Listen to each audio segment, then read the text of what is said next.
Hey, good morning.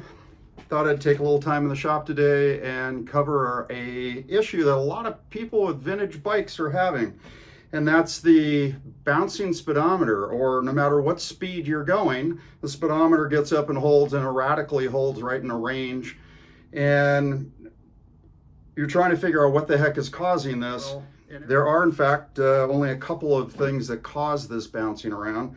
One is that internally there's an oil, if you will, that prevents the speedometer from bouncing. It dampens its movement. But more likely, the cable is at fault. And there's a really easy way to test this. So today I'm going to show you exactly how you can test it at home. You don't have to spend a bunch of money. You can do it with stuff you already have.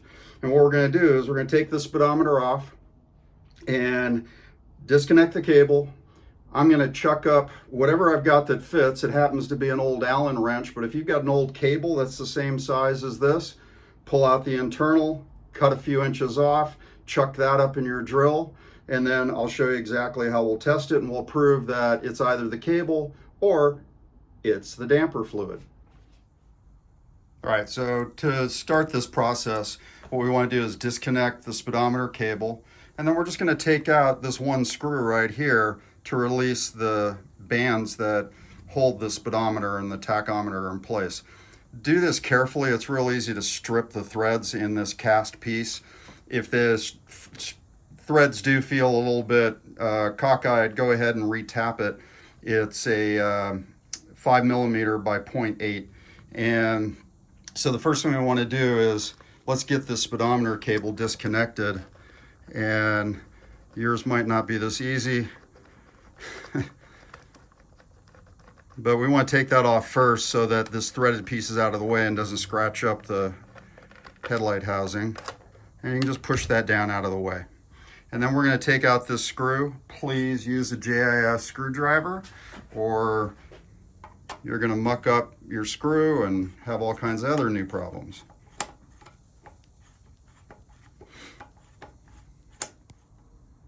All right, after a little bit of fussing with one hand in the camera, now we can just release the speedometer. And now we have access to the connection point where that cable goes in. You can see the end of the cable is basically square. You can see it there. Let me get the camera on it. So what I chose to do is I chucked up an Allen wrench that was about the same size. You want to set your drill on reverse so it spins the counterclockwise, and then we're just going to put it inside the back of the speedometer, and we're going to spin the speedometer up and see if it bounces. What we've done is eliminated the entire length of the cable, any grease issues or kinks or anything like that, so that we can see, is it the speedometer or is it the cable? All right, so I'm going to try to do this with one hand holding the camera, but we can see that the drill is chucked up into the back of the Speedo. Let's get a look at the screen here. There we go. All right, that's pretty definitive. Speedo is no longer bouncing.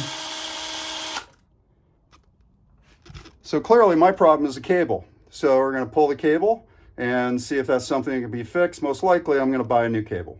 But there's a good test for you anytime that you're having this problem at home.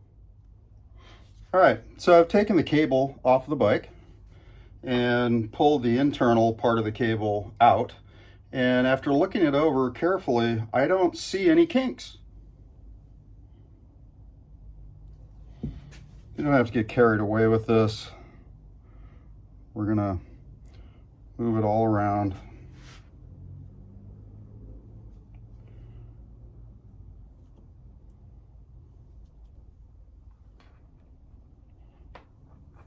I didn't need very much of this assembly lube. But you know, considering the speeds that it spins at inside of the outer cable and the conditions that it has to operate under, making sure this is clean, lubed up nicely with an extreme pressure grease.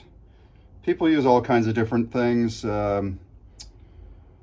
lithium, dry graphite, I suppose anything that keeps the corrosion down and allows this to just have a buttery smooth spin is what you're after.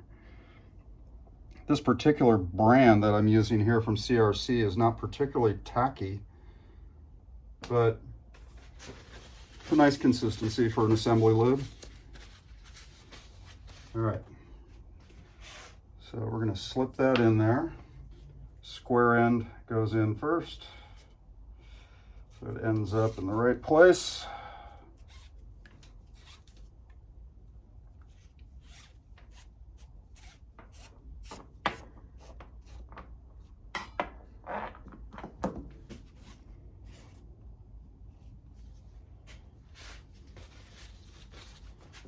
We'll see how it feels before I do anything else.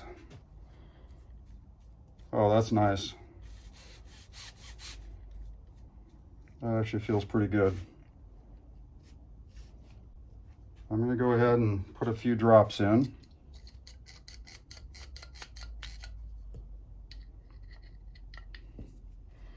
So I'm going to hold it in a loop like this and just put a little bit in each side.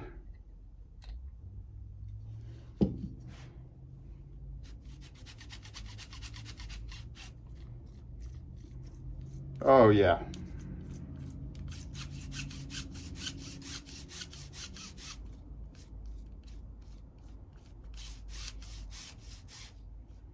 That's 100% better.